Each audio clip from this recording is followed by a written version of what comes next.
Tuck Everlasting, Chapter 18. And so there were flapjacks again for breakfast, but no one seemed to mind. "Didn't get a bite, eh?" said May. "No," said Miles, "nothing we wanted to keep."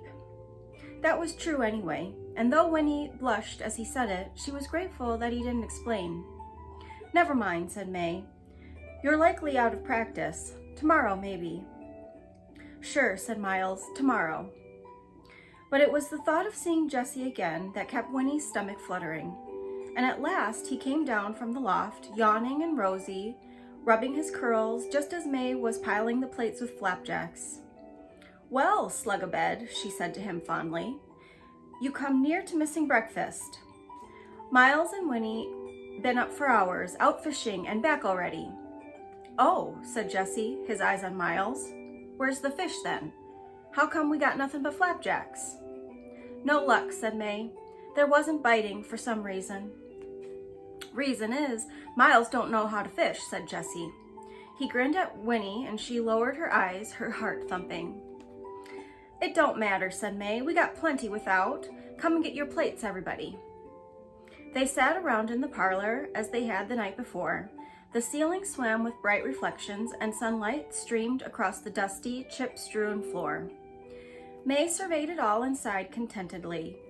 "Now this is real nice," she said, her fork poised above her plate. "Everyone sitting down together and having Winnie here, why, it's just like a party."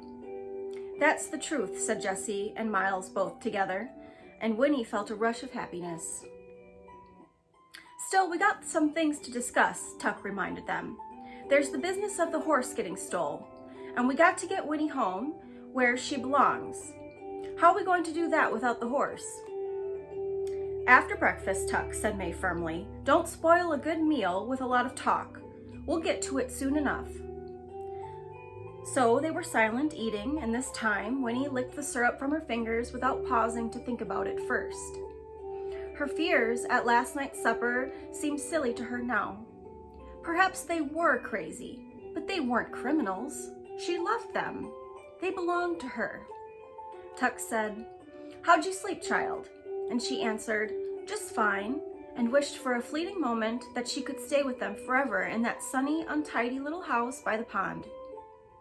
Grow up with them, and perhaps, if it was true about the spring, then perhaps, when she was 17, she glanced at Jessie, where he sat on the floor, his curly head bent over his plate.